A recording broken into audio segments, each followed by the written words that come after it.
Happy 4th of July, the day of independence, or so our history books have told us.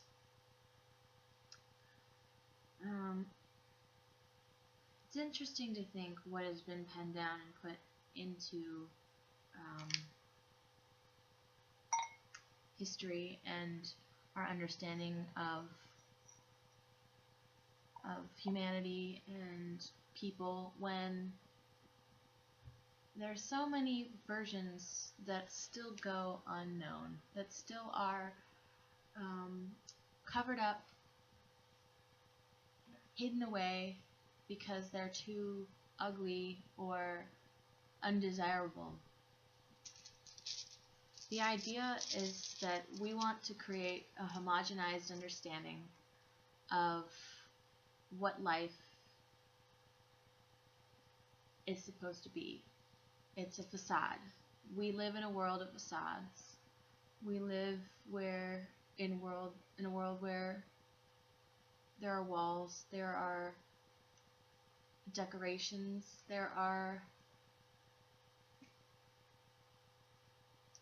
ideas to make us feel better, programs to help us dilute our experience and forget about the outside world and the outside suffering of others, to make us nationalistic, to bind us together as a certain few versus them. The structure of how we are controlled as a society is really intriguing, because after years and years of studying, and yes, we've been studied as a human population, they have perfected a great method of control, and it is continued throughout history, which is why history is so important to learn. My history teacher in high school used to say, look for the patterns, because history is there to keep us from repeating itself, even though it does. It continually does. But we have to pick out the good and the bad. And that is really synonymous with what our life is like. If you've noticed in your life certain things continuing to happen over and over and over again, and you're like, why does this always keep happening to me? It's because you're supposed to learn this lesson. This is one of the main lessons. You've come to this earthly body and inhabited with your spirit to understand, to expand your understanding of humanity and existence, to expand your love and your heart. Love is an interesting concept because we like to think of it merely as romantic, but it can also be platonic, it can be motherly, it can be friendship, brotherly, parental, all of child love, and separating each one from another is very important to know how to do, and I think we spend a lot of our time learning that. I posted on my Facebook about how respecting each relationship in your life was the key, and it's very true, because it allows you to be present. When you are present in a situation, in a relationship with somebody, and you meet with them, then you absorb the full amount of the impact of that relationship in your life. If you're constantly somewhere else while you're in a relationship with someone else, then you don't understand the potency of it. A lot of people will be in relationships and then all of a sudden they leave, or their partner leaves, and the person's like, well, why? I thought we had a great thing going on. And it turns out that the other person only talked about a million other things and never engaged in the actual relationship with the person, and the person was just a placeholder. And that doesn't feel very great. I mean, as somebody who has been and has had placeholders, because we all experience that as part of our growth and learning process, knowing that you're with somebody and you're just there in that space for a lesson, it's not, it's something that's inevitable because lessons happen, but it's not great. It's not like the most desirable position, but it's something that you have to understand. Well, why am I in this position? Why am I this placeholder? What do I have to learn? What am I gaining from this situation? And I think that the most important thing is to know that everybody wins, even if the relationship doesn't continue, even if one person is, horribly abusive to the other person. You are now learning your boundaries. You are now learning what you do not desire in a relationship. And you can hold on to the negative parts of what has transpired. You can, be depressed and wallow. I'm sure it happens with everyone. But if you can find a silver lining, you can find the strength, or if you've been able to take what you felt, what you've experienced, and turn it into something else, something beautiful out of it, I think that's really the best outcome for everyone. We're not going to be with everybody in our existence forever. People die, relationships end, and then you can look back on them fondly, or you can look back on them and hate them. Some are more difficult than others, but it's the process of life and just learning and becoming a more intelligent individual. Because if we continue to stay the same, then we're just going to repeat the cycles over again, and it's just going to keep hurting us. We're here to learn. We're here to experience. We're here to feel things. We're here to break free from the certainty of trying to survive and actually trying to thrive. So I have a passage out of the Heart of the Revolution, the Buddha's Radical Teachings, which I thought was pretty good. The reason that our survival instinct sometimes leads us into misery is that it runs up against the truth of impermanence. We are born into a mind-body process that is constantly changing in a world that is constantly changing. Everything is impermanent. Every pleasure, every pain, every body. But our survival instinct craves permanence and control. The body wants pleasure to stay forever and the pain to go away forever. This is a very cause of attachment and aversion. The fact of impermanence leads to generalized dissatisfaction. We are constantly struggling with loss, grieving the cessation of each experience and trying in vain to create stability out of transience. And yet happiness and stability are not our birthright. Loss and grief come as unavoidable consequences of birth. When we attach to impermanence, objects, sensations, thoughts, feelings, people, places, things, we are always left with the stress and grief of loss. Because everything around us is always changing, it is always being pulled beyond our reach. Our grasping, our fighting against impermanence results in loss and the suffering that comes within trying to hold on to constantly changing reality. It's rather like trying to play tug-of-war with a much stronger opponent. When we begin to lose, as we always will, we can choose to let go or hold on and receive the rope burns of attachment. The survival instinct tells us to hold on. The Buddha urges us to let go.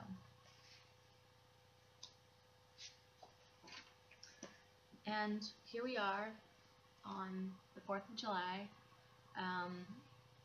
also Cancer New Moon, and we are now enjoying this new cycle that we can experience brand new emotions. Cancer is a very emotional sign. It's the motherly, nurturing symbol of the, the water, the initiate water sign, and it is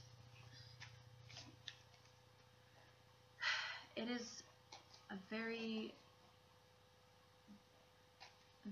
complicated sign. It's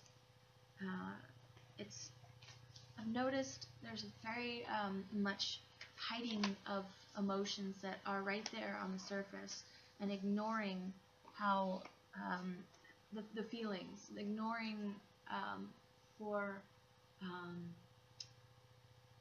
continuity, to make everyone else comfortable. And so I urge everyone to figure out in their chart where they have a Cancer placement, or whatever falls in your 4th house, and really look towards resolving issues where you hold too much back for other people. How do you make someone else too comfortable, and put your own comforts aside when you don't necessarily, need to, or they don't necessarily, deserve, or that's arbitrary, deserve. Where do you do that for other people? And try to reconcile that within yourself, and ask yourself, why do I do this? What am I gaining from? What am I trying to, accomplish with this action of? Because we all, we do stuff. What are we trying to save face? Are we trying to please everyone else? Are we trying to look like very stoic? What is the, what is the motive? For me, Cancer is my 8th house, which is about other people's money, sex, death, and intimacy. So for other people, it is other things. It could be friendships, it could be social groups, it could be themselves. Cancer is your birthday, should be following in this window. I think it's important to express your emotions, and especially when they are, when they are there.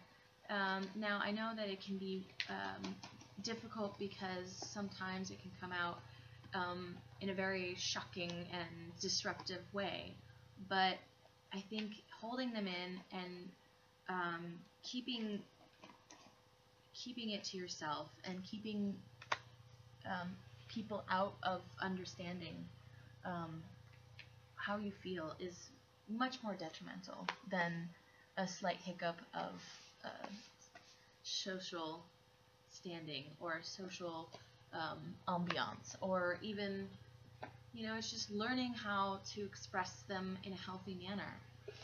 And it's very important, because emotions are a powerful force. They drive us, and it's really important as a society to learn how to express our emotions more readily, and in a way that we can have a discourse, instead of screaming matches, or people just tearing each other down, especially on the internet. Oh, well, hello there. I think we have almost all the cards. This week is definitely less fiery than last week, I can tell. Especially since we started off last week with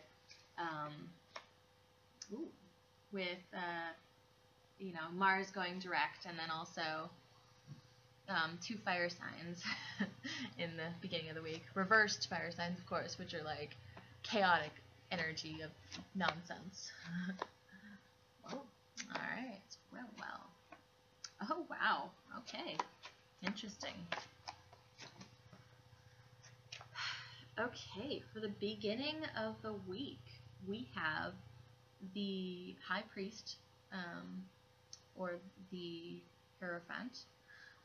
We have the Six of Swords, and we have the Three of Wands with the Fool or the Foolish Man in reverse. So it seems like there is a certain moving forward of an ideology, a spiritual practice, something very official, of like institution, and there's definitely a moving forward. There's a change, a shift, because that's the Six of Swords here upright. It's moving in a direction. It's going somewhere, especially in a logical, mental way. We have the Three of Wands and the Foolish Man. So it seems as if something is starting to like percolate. Something is starting to be on the verge of building up and becoming something. It's something that maybe not new specifically, but it's like a new action, a new direct of it. It's a new sector, and the Foolish Man in reverse urges us to remember that to look at the past and look at where we have been. I mean, it's the start of a new journey. It's definitely something new. However, it urges us to remember what we have been through and what has transpired. And even though we have just a little sack on our back, we don't have all the burdens of the last cycle, do not repeat things that you have, experienced in the last cycle. Remember the lessons. Remember that things will continually happen in the same way if you keep going in that same manner, if you keep going forward in that same way, if you keep reacting in a similar manner. So it seems like there's something moving forward into some new way, and it's very, it's some kind of governmental institution, religious institution. I mean, we're definitely in the time of Saturn and Sagittarius, so it could be religious, but it's it could be about dogma, moving past out of dogma, having a spiritual awakening of some sorts. So in the middle of the week, we have the Page of Cups reversed with the Ten of Pentacles, which is interesting to have together. So it's all about the stability of the home and having, a firm foundation. But then the Page of Cups, it can be an energy of emotional immaturity. It can be,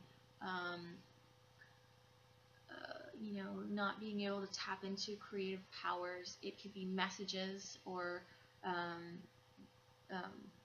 words or things being spoken that are immature and emotionally immature. And we were talking about, this new cycle of emotions, and because it's a cardinal sign, and we are entering into this month where we will have a cardinal cross. There could be energies that influence a lot of these cardinal signs more so, where they are going to have to really start understanding and double check their emotional state. And so this could be something having to do with the home or the heritage, or something that has been established for a very long time.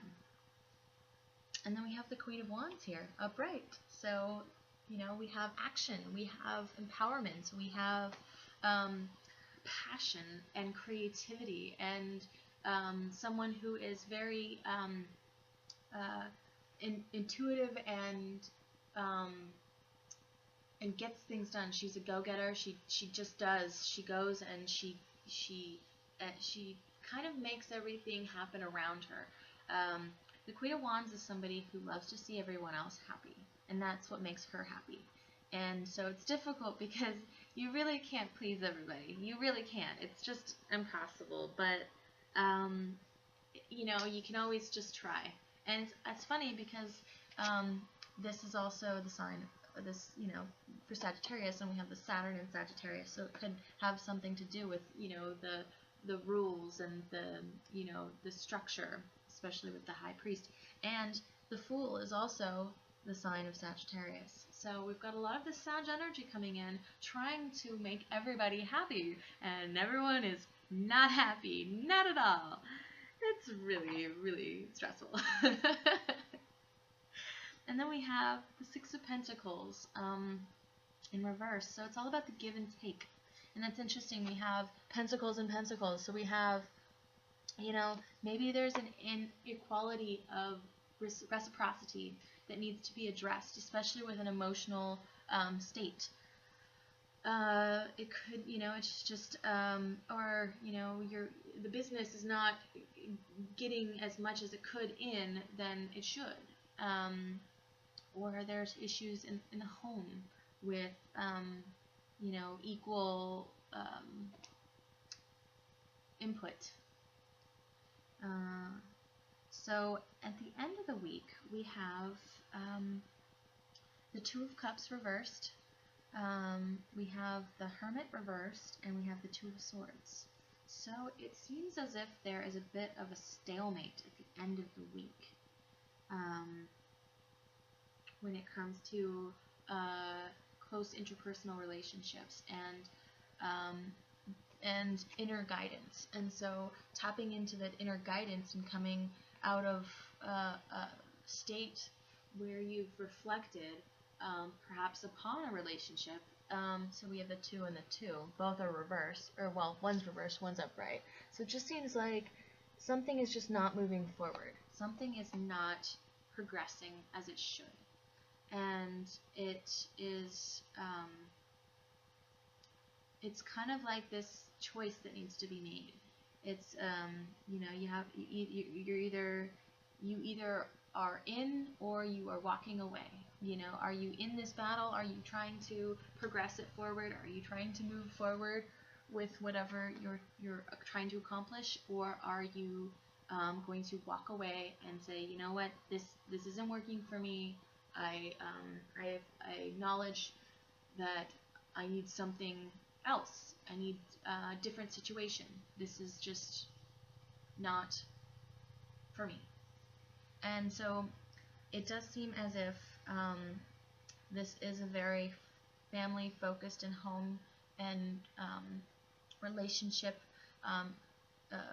inspired week, because for the overall themes, which I should have read first, but we have the Empress upright, so that's good. She's all about creation and gestation and building something, being very fertile and being able to create something. We have the Queen of Pentacles reversed. So she is all about the money and the home, but she can be maybe a little bit overly obsessed with that goal of keeping her home well, or keeping the home well, or trying to, have the finest things, have the money, have the expenditures and the things in life that are fancy and extravagant, or about social status. And then we have the Lovers upright, coupled with the Moon, which is very appropriate for the beginning of this week. And so we have, a very emotional love connection situation, or it even could be within seeing the dark and light parts of yourself and dealing with those emotional parts. This is also the card for Cancer. They are ruled by the Moon. So just seeing the light and the dark and learning to reconcile those parts of yourself. We are both good people, and we have negative qualities that are not so nice and can surface and cause a lot of friction or upset or drama in life, which is part of it. It's part of the, you know, the process and learning. So, for our actual love cards, we have the moon again. Of course. Wow, okay. So this time, wow, we have a lot of major arcana cards. Ooh. 1, 2, 3, 4, 5, 6 in the main spread. So, big week. We have the moon as the overall energy for love, so it could be a highly intuitive and romantic time, but it also could be very emotional and really uncertain because, you know, the moon goes through phases. We never, you know, you can't see all of it, so sometimes it's darker and sometimes it's lighter. Sometimes the emotions are right there on the surface and sometimes they're hidden. And then also there's the light and the dark. You know, the parts of ourselves that are to remain, you know, intact, yet bouncing off of one another. You know, going back and forth between the good and bad. Then we have the Wheel of Fortune upright. So the moon was upright, so that's, you know, it's all about being very intuitive and understanding those parts of yourselves. We have the Eight of Cups, and we have the Chariot reversed. So it looks as if there's a lot of movement. There's a lot of movement this week forward in emotions, because the Eight of Cups is all about choosing to leave a situation. However, the Chariot being in reverse, there could be something difficult for you to go forward. You might not know exactly where you're going. Maybe you're leaving a relationship and you don't really know what you're doing next. And there is a part of yourself that feels like you have this giant, you know, hole because that's where somebody else was and you've created this space for them. But the important thing is to fill that with self-love, with self-understanding, and following your ambitions for yourself and not jumping into something else right away, because you know, you have to respect the time you need to, like, grieve and learn about what has been going on that maybe hasn't worked. You know, the impermanence of it all. So we have Taurus as our astrological card, and we have Neptune, which is interesting because Neptune is definitely going to be, I think it's in reverse. It's going in reverse right now, and it's all about, it's opposite of Jupiter right now. So it's about this cloudiness and misunderstandings of how we romanticize relationships and how you know, things, you know, it limits our expansion. It limits our potential for growth, because Jupiter is about growth and expansion. It's also the ruler of Sagittarius. Haha! Full circle here. But it's about learning to take off these blinders, these glasses, these rose-colored glasses of what we think that relationships are supposed to be, and value them for what they really are. And Taurus here it's a very earthly and Venusian ruled sign. It's all about the beautiful things in life, and the fancy things. It's also very Queen of Pentacles, maybe a little reversed. The, you know, 16 pillows in the bed and on the couches, and everything is perfect and clean, and that's not real life. You know, real life is messy. Real life is strange. Real life is complicated and incomplete. There's no, you know, neat tying of ends of stuff. You can try all you want. Trust me, I know. But there's stuff that just is unfinished, and that's just how it is. That's the impermanence and the complications of life. And you just have to say, okay, well, that's where it is, and I'm going to have to leave that there and go forward. But We do have the Nine of Hearts as the Oracle card, fulfillment, harmony, and protection. So it seems as if we are definitely having some kind of understanding, some kind of tying of some ends where something makes sense, at least for now. We'll try to read it quickly and get it in. Because there, it's fulfillment, it's harmony, and so maybe it's just harmony within, or maybe it's harmony with a partner. Maybe you found somebody who is really, asks you to look at those parts of yourselves, is the dark part that, or ignites that dark part within you. And the scariest part is we want to find somebody who acknowledges the dark in us and still loves it and still cares about it and cares about us, even when we are just horrible and vile and, no one else would want to be around us, not even ourselves, maybe. Alright, so the Nine of Hearts.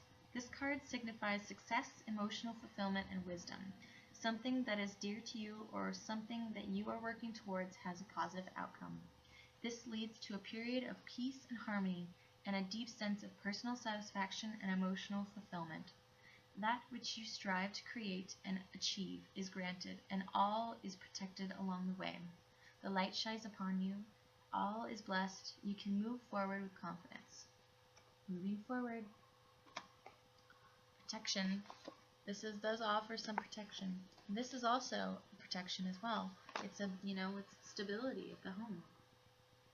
So the affirmation is, I am blessed, I am protected, I am grateful, I am fulfilled, I am love. Alright, so I leave you with the new moon blessings. I hope that you have a great holiday. Please don't blow your hands off.